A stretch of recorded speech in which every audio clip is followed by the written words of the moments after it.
BJP के प्रदेश सचिव सुमित शर्मा से जब हमने बात की तो उन्होंने कहा कि प्रदेश गन कल्चर बढ़ा, उसके साथ साथ भू माफिया, वन माफिया के साथ साथ खनन में भी हिमाचल आगे बढ़ रहा है। उन्होंने कहा कि गृह मंत्रालय खुद मुख्यमंत्री देखते हैं और पिछले 2.5 सालों में कानून व्यवस्था का जनाजा निकल चुका है। उन्होंने कहा कि इससे पहले भी बिलासपुर के कोर्ट परिसर में गोलियां चल चुकी थी, तब भी इससे सरकार से कोई कार्रवाई नहीं हो पाई और अब भी कुछ ऐसा ही प्रतीक हो रहा है। जिस प्रकार से हिमाचल प्रदेश में परसों बिलासपुर जिला के अंदर पूर्व विधायक के ऊपर एक हमला हुआ, हमला ऐसा प्रतीत हो रहा है कि वो सुनियोजित हमला था।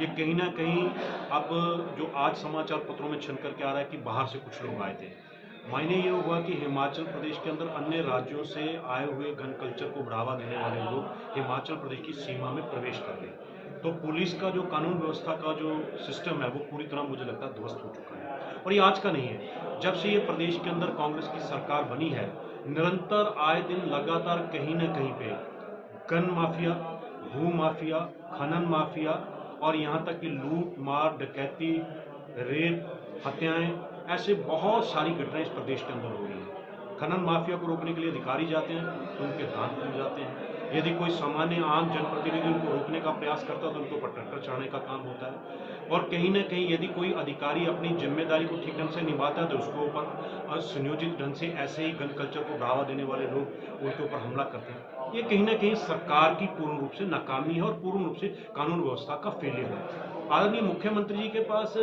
प्रदेश का गृह मंत्रालय भी है। मुख्यमंत्री जी को इसके ऊपर विधानसभा का सत्र चल रहा है, विधानसभा सत्र में अपना श्वेत पत्र देना चाहिए कि 2.5 वर्षों के अंदर गृह मंत्रालय का जिम्मेवारी निभाते हुए उन्होंने प्रदेश के अंदर माता बहनों को, युवाओं को क्यों नहीं सुरक्षा मुहैया करवा पाए, कर्मचारियों को सुरक्षा क्यों नहीं मुहैया करवा पाए।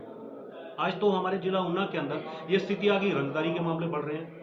ये भी कहीं ना कहीं कांग्रेस सरकार के कुशासन का परिणाम है।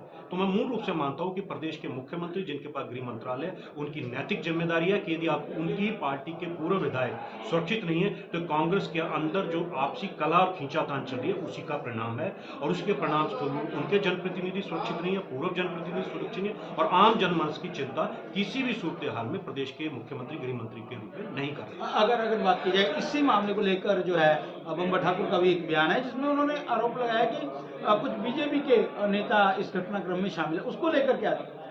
देखिए, बम्बर ठाकुर जी के ऊपर यह हमला हुआ है, इसकी हम मानवीय संवेदनाओं के आधार पर निंदा करते हैं, लेकिन बम्बर ठाकुर जी के ऊपर ये हुए हमले को उनको राजनीतिकरण नहीं करना चाहिए। उन्हें सोचना चाहिए, समझना चाहिए कि ये वर्तमान में उनकी विचार की सरकार प्रदेश में है। यदि फेलियर कहीं है तो उनकी सरकार का है और सरकार ने अब एसआईटी जांच करने के लिए बैठा दिया, एसआईटी जांच करेगी और दूध का दूध और पानी का पानी होगा। भारतीय जनता पार्टी के किसी भी नेता का कम से कम हिमाचल प्रदेश में ऐसा कल्चर नहीं है। राजनीतिक विचारिक प्रतिशोध हो सकता है, लेकिन किसी के ऊपर हमला करवाने की जो चेष्टा वो भारतीय जनता पार्टी का नेता और नेतृत्व कभी नहीं करता। ये अपने कुकृत्यों को छुपाने का काम बम्बर ठाकुर कर रहे हैं। अगर बात की जाए जिस प्रकार से पहला भी बम्बर ठाकुर पर हमला हुआ, उन्होंने सरकार को बताया और सरकार ने एक्शन नहीं लिया, ऐसा भी उनका कहना है। उन्होंने साफ तौर पर कहा है कि मुख्यमंत्री को आगे बढ़कर कुछ सोचना चाहिए। क्या लगता है कि यह तालमेल की कमी है कांग्रेस में या फिर कुछ और? मैंने पूर्व में कहा कि कांग्रेस के नेताओं का आपसी खींचातान है, आपसी सत्ता खींचातानी के चक्कर में सारा कुछ हो रहा है। बम्बर ठाकुर ने भी अपनी सरकार को आईना दिखाया तो वो इस बात को प्रमाण करता है कि हमारे जो प्रदेश का नेतृत्व है वो लगातार पिछले 2.5 साल से कह रहा है कि प्रदेश के अंदर कुशासन बढ़ रहा है, प्रदेश के अंदर कानून व्यवस्था बिल्कुल ध्वस्त हो चुकी है, उसके परिणाम का जीता जाता उदाहरण। धन्यवाद। तो ये थे हमारे साथ प्रदेश सचिव सुमित शर्मा, जिन्होंने साफ तौर पर कहा है कि कहीं ना कहीं मुख्यमंत्री के पास जो है वो विभाग है और मुख्यमंत्री चाहते तो ये जो घटना है वो रुक